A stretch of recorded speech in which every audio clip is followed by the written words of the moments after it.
रूप में प्रस्तुत है। टूटा पंख, एक कोरियाई लोक कथा नाम परिवर्तित रूप। एक समय की बात है, एक बूढ़ा व्यक्ति था जिसके 3 बेटे थे। बड़ा बेटा विक्रम कुरूप, क्रोधी और आलसी था।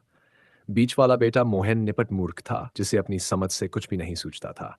और सबसे छोटा बेटा अर्जुन सुंदर, भला और मेहनती था। अर्जुन हर काम मन लगाकर करता, दिन रात पिता की सेवा करता और कठिन परिश्रम से जीवन चलाता था। मेहनत के कारण वह दुबला पतला हो गया था, पर उसका मन उजला और सच्चा था। पिता उसे सबसे अधिक प्यार करते थे। यही कारण था कि उसके दोनों बड़े भाई उससे जलते और ईर्ष्या करते थे। कुछ समय बाद बूढ़े पिता की मृत्यु हो गई। अब अर्जुन अपने दोनों दुष्ट भाइयों के भरोसे रह गया। पिता की मौत ने अर्जुन को अंदर तक तोड़ दिया। वह बेकाबू होकर रो पड़ा। ये देखकर बड़ा भाई विक्रम चिढ़कर बोला, अब ये झूठ मूठ का रोना बंद कर। क्या दिखावा कर रहा है?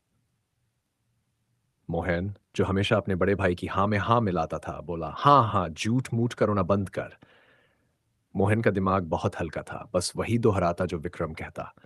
विक्रम ने गुस्से से कहा, मुझे अब तेरी ये रोनी सूरत नहीं देखनी, निकल जा यहां से।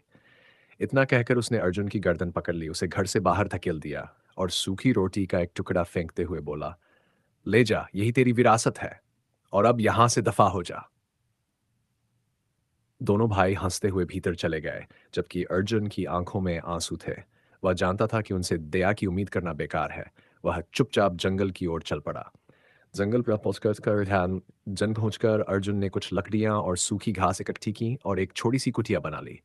वह समझदार था, इसलिए धीरे धीरे उसने अपनी झोपड़ी मजबूत कर ली। वह अकेला था, पर उसका मन साहसी था। वह जंगल से कंदमूल, फल फूल लाकर जीवन यापन करता। लेकिन सर्दी का मौसम आने वाला था और छोटी सी कुटिया में सर्द रातें काटना कठिन था। एक दिन उसे बहुत भूख लगी। वह बेर ढूंढने जंगल में निकल पड़ा। पूरा दिन घूमने के बाद उसके हाथ बस मुट्ठी भर बेर ही लगे। वह निराश होकर लौट ही रहा था कि अचानक रास्ते में एक घायल चिड़िया दिखी। चिड़िया के पंख फड़फड़ा रहे थे। वह डर से कांप रही थी। अर्जुन ने धीरे से उसे उठाया, प्यार से उसके सिर पर हाथ फेरा और देखा कि उसका एक पंख टूटा हुआ है।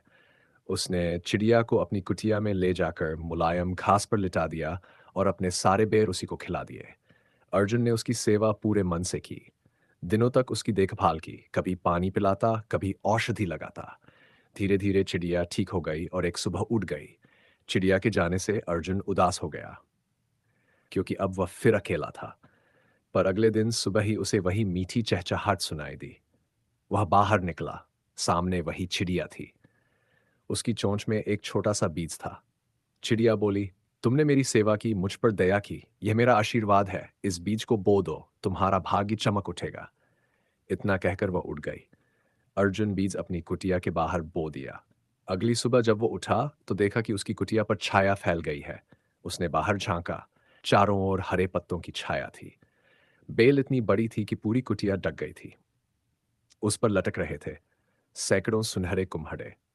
अर्जुन ने खुशी से एक कुम्हड़ा तोड़ा और अंदर ले गया। ज्यों ही उसने उसे काटा, भीतर से सोने की चमचमाती मुहरें निकल पड़ी। वह अवाक रह गया। हर कुम्हड़े में सोना था। उसका मन नाच उठा, पर अपने लालची भाइयों के लिए भी उसने सोचा, मैं ये खुशी उनसे बांटूंगा। वह 2 बड़े कुम्हड़े लेकर भाइयों के घर पहुंचा। विक्रम और मोहन उस वक्त सो रहे थे। अर्जुन ने हंसते हुए कहा, उठो भाइयों को, मैं तुम्हारे लिए क्या लाया हूं। विक्रम ने आंखें मलते हुए देखा और तिरस्कार से बोला, ये क्या कुम्हड़े लाया है? हमारे खेतों में बहुत हैं, ले जा इन्हें। मोहन ने भी तुरंत कहा, हाँ, ले जा अपने कुम्हड़े। अर्जुन मुस्कुराया, बोला, भाइयों, ये कोई साधारण कुम्हड़े नहीं है, देखो। उसने एक कुम्हड़ा काटा और देखते ही देखते सोने की मुहरें झनझनाने लगीं। दोनों भाई सोना देखकर लालच में भर गए। उन्होंने दूसरा कुम्हड़ा भी काट डाला और जब सोना बह निकला तो वे खुशी से नाचने लगे। फिर अर्जुन ने उन्हें पूरी बात बताई, घायल चिड़िया, उसकी सेवा और बीज का रहस्य। दोनों भाइयों के मन में जलन भर गई। विक्रम ने अर्जुन को धक्का देकर कहा, चल भाग यहां से, अब तेरी जरूरत नहीं। बेचारा अर्जुन लौट गया, लेकिन दोनों भाई अपने लोभ में डूबे रहे। अगले दिन विक्रम ने अपने भाई मोहन से कहा, जा जंगल में जा और कोई घायल चिड़िया पकड़ कर ला।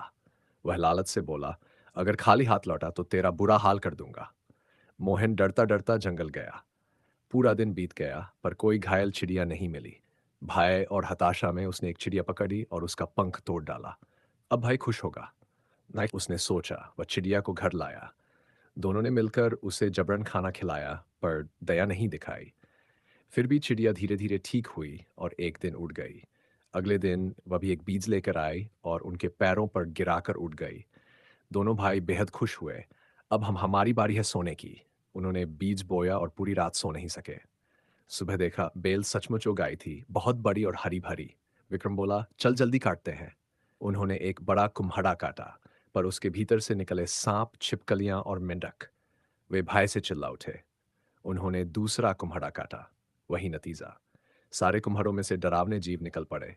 घर सांपों और मेंढकों से भर गया। भय से कांपते दोनों भाई भागे, पर सांपों ने उनका पीछा नहीं छोड़ा। लोग कहते हैं वे इतने दूर भागे कि उस देश से भी चले गए। फिर कभी किसी ने उन्हें नहीं देखा। और दूसरी ओर अर्जुन अपने सरल जीवन में सुखी रहा। वह मेहनत करता रहा, जरूरतों की मदद करता रहा, और उसकी दया, सच्चाई और प्रेम ही उसका सबसे बड़ा धन बन गया। सीख, जो दूसरों के दुख में साथ देता है उसे सच्ची संपत्ति और शांति मिलती है, और जो लोभ व ईर्ष्या में अंधा होता है उसका अंत विनाश में होता है।